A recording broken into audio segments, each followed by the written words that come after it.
হরে কৃষ্ণ। সকলের চরণে জানাই সশ্রদ্ধ প্রণিপাত। আপনাদের সবাইকে জানাই দৈনিক গীতামৃতের 118তম পর্বে সুস্বাগতম, কৃষ্ণপ্রীতি এবং শুভেচ্ছা। দৈনিক গীতামৃতের আজকের এই পর্বে আমি আপনাদের নিকট আলোচনা করব ভগবদ গীতার 3য় অধ্যায়ের 12 বা 12তম শ্লোক নিয়ে। আপনারা সকলে ধৈর্য এবং মনোযোগের সহিত সম্পূর্ণ ভিডিওটি শেষ পর্যন্ত দেখুন, সেই সাথে শ্লোকের মাহাত্ম্য ও তাৎপর্য হৃদয়ঙ্গম করার প্রচেষ্টা করুন। আমি শুরু করছি, আপনারা সাথেই থাকুন। ওম নমো ভগবতে বাসুদেবায়, ওম নমো ভগবতে বাসুদেবায়, ওম নমো ভগবতে বাসুদেবায়। শ্রীমদ্ ভগবদ গীতা 3য় অধ্যায় কর্মযোগ। তো শ্লোকটি হচ্ছে ভগবান শ্রীকৃষ্ণের। ওম ইষ্টান ভোগান হি বো দেবা দাস্যন্তে যজ্ঞ ভাবিতাঃ তৈর্দত্তান প্রদায়ভ্যো ইয়ুক ভুঙ্ক্তে স্তেন এব স। আবার পাঠ করছি। ইষ্টান ভোগান হি বো দেবা দাস্যন্তে যজ্ঞ ভাবিতাঃ তৈর্দত্তান প্রদায়ভ্যো ইয়ো ভুঙ্ক্তে স্তেন এব স। অনুবাদ: যজ্ঞের ফলে সন্তুষ্ট হয়ে দেবতারা তোমাদের বাঞ্ছিত ভোগ্যবস্তু প্রদান করবেন, কিন্তু দেবতাদের প্রদত্ত বস্তু তাদের নিবেদন না করে যে ভোগ করে সে অবশ্যই চোর। এই শ্লোকে ভগবান বলছেন যে যজ্ঞের ফলে সন্তুষ্ট হয়ে দেবতারা তোমাদের বাঞ্ছিত ভোগ্যবস্তু প্রদান করবেন। পূর্ববর্তী শ্লোকের ন্যায় যজ্ঞ করার ফলে দেবতারা সন্তুষ্ট হবে এবং আমরা যে যজ্ঞ করছি সেই যজ্ঞে তুষ্ট হয়ে আমাদের যা কিছু প্রয়োজন, যা কিছু ভোগ করতে হবে তা দেবতারা আমাদেরকে প্রদান করবে। দেবতারা যে আমাদেরকে এই ভোগ্যবস্তুগুলো প্রদান করেছে সেগুলো যদি আমরা দেবতাদেরকে না দিয়ে নিজেরাই ভোগ করে নেই তাহলে আমরা চোর হয়ে যাব।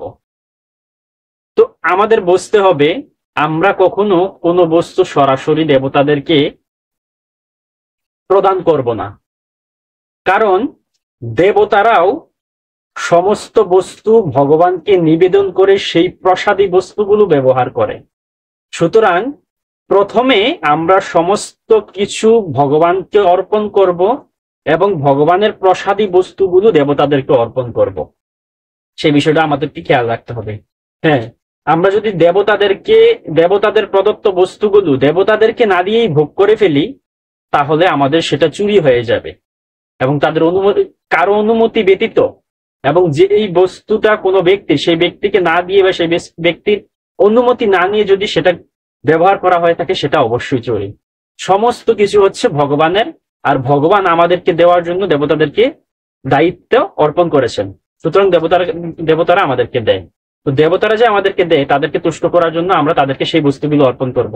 তবে সরাসরি প্রথমেই তাদেরকে অর্পণ করব না, প্রথমে ভগবানকে অর্পণ করব, তারপরে ভগবানের প্রসাদী বস্তুগুলো আমরা তাদেরকে অর্পণ করব। এতে দেবতারা অত্যন্ত প্রসন্ন হবে, কারণ তারাও দেবতাদের প্রসাদই ভোজন করে প্রসাদী বস্তু ব্যবহার করে থাকে। এই বিষয়টা আমাদেরকে স্মরণে রাখতে হবে। তো এই বিষয়টা আমরা বুঝতে পারলাম। তো এই শ্লোক সম্বন্ধে শ্রীল প্রভুপাদ কি মন্তব্য করছেন সেই বিষয়টা আমরা তাৎপর্য থেকে দেখে নিই। তাৎপর্য: পরমেশ্বর ভগবান শ্রী বিষ্ণুর প্রতিনিধি রূপে দেবদেবীরা সরবরাহের জন্য দায়িত্বপ্রাপ্ত, তাই যজ্ঞ অনুষ্ঠান করার মাধ্যমে তাদের অবশ্যই তুষ্ট করতে হবে।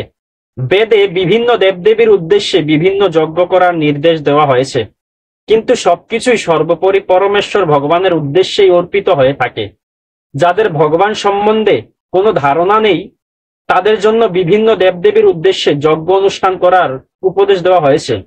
বিভিন্ন জড়গুণের দ্বারা প্রভাবিত মানুষের জন্য বেদে বিভিন্ন ধরনের যজ্ঞ করার নির্দেশ দেওয়া হয়েছে।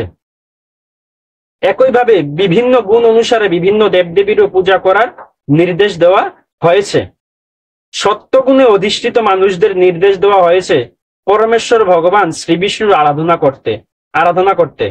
তাই সমস্ত যজ্ঞেরই উদ্দেশ্য ধীরে ধীরে জড় স্তর অতিক্রম করে অপ্রাকৃত স্তরে উন্নীত হওয়া। সাধারণ মানুষদের অন্তত পঞ্চমহাযজ্ঞ নামক 5টি যজ্ঞের অনুষ্ঠান করা একান্ত প্রয়োজন। সকলের জানা উচিত যে মনুষ্য সমাজে জীবনের সমস্ত প্রয়োজনগুলি ভগবানের প্রতিনিধি স্বরূপ বিভিন্ন দেবদেবীদের দ্বারা সরবরাহ হচ্ছে। কেউই কোনো কিছু তৈরি করতে পারে না। যেমন মানব সমাজের সমস্ত খাদ্য সামগ্রী সত্যগুণে স্থিত মানুষদের খাদ্য শস্য, ফলমূল, শাকসবজি, দুধ, চিনি এবং মাংসাশী মানুষদের খাদ্য মাংস, এগুলির কোনোটাই মানুষ তৈরি করতে পারে না। তেমনি আবার উত্তাপ, আলো, বাতাস, জল প্রভৃতি জীবনের নিত্য প্রয়োজনগুলিও মানব সমাজ তৈরি করতে পারে না। ভগবানের ইচ্ছার ফলেই সূর্য কিরণ দান করে, চন্দ্র জ্যোৎস্না বিতরণ করে, বায়ু প্রবাহিত হয়, বৃষ্টির ধারায় ধরণী সিক্ত হয়। এগুলি ছাড়া কেউই বাঁচতে পারে না। স্পষ্টতই আমাদের জীবন ভগবানের প্রদত্ত সরবরাহের উপর সর্বতোভাবে নির্ভরশীল। এমনকি কলকারখানায় উৎপাদনের জন্য প্রয়োজনীয় ধাতু, গন্ধক, পারদ, ম্যাঙ্গানিজ এবং অন্যান্য উপাদানগুলি ভগবানের প্রতিনিধিরাই এই উদ্দেশ্যে প্রদান করেন, যাতে সেগুলির যথাযথ প্রয়োগের মাধ্যমে আমরা আত্মোপলব্ধির জন্য কর্মক্ষম ও স্বাস্থ্যকর জীবনযাপন করে জীবনের পরম লক্ষ্যে উপনীত হতে পারি, অর্থাৎ যাকে বলা হয় জড়জাগতিক জীবন সংগ্রাম থেকে চিরতরে মুক্তি। জীবনের এই উদ্দেশ্য সাধিত হয় যজ্ঞ অনুষ্ঠান করার মাধ্যমে। আমরা যদি মানব জীবনের উদ্দেশ্য ভুলে গিয়ে ভগবানের প্রতিনিধিদের দেওয়া সম্পদগুলি কেবল ইন্দ্রিয় সুখভোগের জন্য ব্যবহার করি এবং আরো বেশি করে জড় অস্তিত্বে আবদ্ধ হয়ে পড়ি, যা সৃষ্টির উদ্দেশ্য নয়, তবে তা চুরি করারই সামিল, এবং তাহলে প্রকৃতির আইনে আমাদের শাস্তি ভোগ করতেই হবে। চোরের সমাজ কখনোই সুখী হতে পারে না, কেননা তাদের জীবনের কোনো উদ্দেশ্য নেই। স্থূল জড়বাদী চোরেদের জীবনে কোনো অন্তিম লক্ষ্য নেই। তাদের একমাত্র উদ্দেশ্য জড় ইন্দ্রিয় সুখ ভোগ করা। যজ্ঞ কিভাবে করতে হয় তা তারা জানেও না। শ্রী চৈতন্য মহাপ্রভু সবচেয়ে সহজ যজ্ঞ সংকীর্তন যজ্ঞের প্রবর্তন করে গেছেন। এই জগতে কৃষ্ণ ভাবনার আদর্শ অবলম্বনকারী যে কেউই এই যজ্ঞ অনুষ্ঠান করতে পারে। তো পূর্ববর্তী শ্লোকেও আমরা আলোচনা করেছিলেন যে সমস্ত যজ্ঞের একমাত্র ভোক্তা এবং সমস্ত যজ্ঞের অধীশ্বর হচ্ছেন ভগবান শ্রী বিষ্ণু, ভগবান নিজে। আমাদের সমস্ত যজ্ঞ করতে হবে ভগবানের উদ্দেশ্যে, এবং কলিযুগে ভগবান নিজে এই পৃথিবীতে ভক্তরূপে নেমে এসে আমাদেরকে অত্যন্ত সহজ এবং দুর্লভ যজ্ঞ সংকীর্তন মহাযজ্ঞ তিনি প্রবর্তন করে গেছেন।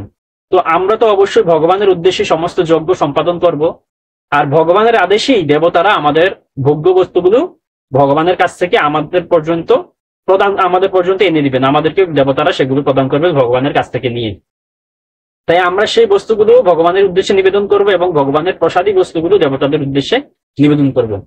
আর যদি আমরা সেটা না করি তাহলে সেটা চুরিরই সামিল হয়ে যাবে। প্রথমে ভগবানকে নিবেদন করব, তারপর ভগবানের কাছ থেকে আমাদের কাছ পর্যন্ত এই ভোগ্য বস্তুগুলো আসার জন্য দেবতারা যে আমাদেরকে সাহায্য করেছেন তাদের প্রতি কৃতজ্ঞতা স্বরূপ, সম্মান স্বরূপ আমরা সেই প্রসাদী বস্তুগুলো তাদের জন্য অর্পণ করব। এই বিষয়টা আমরা বুঝতে পারলাম। তো এতক্ষণ ধৈর্য ধরে আমাদের সাথে থাকার জন্য অসংখ্য ধন্যবাদ এবং বিশেষ কৃতজ্ঞতা জানাচ্ছি। এই শ্লোক পাঠে, উচ্চারণে, অনুবাদ প্রকাশে, তাৎপর্য বিশ্লেষণে এবং মন্তব্য প্রদর্শনে কোন রকম ভুল ত্রুটি থেকে থাকলে আপনারা ক্ষমাসুন্দর দৃষ্টিতে দেখবেন। আপনাদের সঙ্গে দেখা হবে পরবর্তী পর্বে, পরবর্তী ভিডিওতে, পরবর্তী শ্লোকের পর্যালোচনায়। ততক্ষণ সকলে ভালো থাকুন, সুস্থ থাকুন, আমাদের সাথেই থাকুন। হরে কৃষ্ণ।